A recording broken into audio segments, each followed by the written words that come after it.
Hi again then guys, and welcome to another top-end speed build, in particular on Forza Horizon 3, and this time we're tuning up one of my personal preferred super saloons, especially from the late 2000s era, the Lexus IS-F. Fantastic looking car as far as I'm concerned, and really strong performance as well, as of course you'll have seen from the title of this video. Now, as far as the conversions go, I would of course recommend having the 1500 horsepower engine if it is an option, purely because it gives you the best numbers and the best performance. And at the end of the day, that's the point of this tune. Now, as far as the drivetrain, I would recommend all-wheel drive.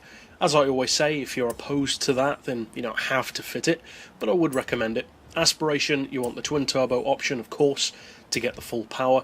For the visuals, stuff like the rims, that's down to you, of course, but for the rest, you want to upgrade your power, lower your weight, fit all of your racing parts, basically, your brakes, suspension, tyres, all that kind of good stuff. Now, as far as the benchmark goes, and this tune is incidentally on my storefront, you can use the keywords down below in the description to find it, but as you can see, the top speed in particular is real fast. In fact, it's one of the quickest sedans in the game, 273 miles per hour, at least according to the benchmark.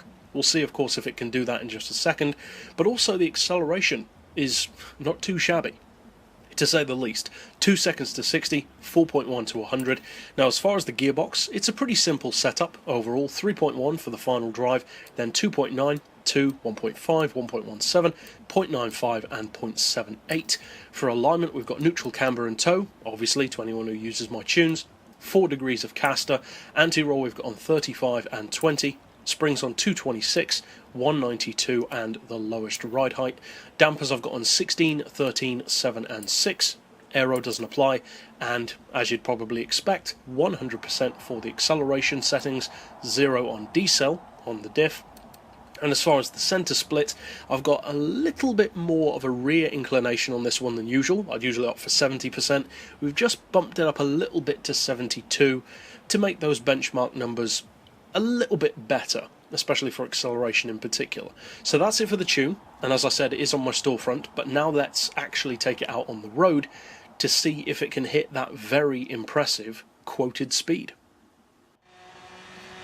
Now, as far as performance goes, the IS-F can be beaten for low-end acceleration. It's not perfect. It is fast, but it's not the best necessarily. It's the top-end acceleration in particular when you're above, say, 220 or higher.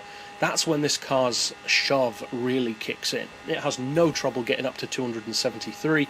As you can see in this video, you can even bump it up to 274 downhill, all the while you're bouncing around on the red line. So I have no doubt that if you extended that final drive a little bit, or extended your last gear a little bit more, you could probably go even higher, at least downhill, if not with slipstream as well. So, if you do decide to use this tune, of course, I hope you have a lot of fun with it, and there are hundreds more tunes that you can click through to see at the end of this video. But for now, as always, thanks for watching.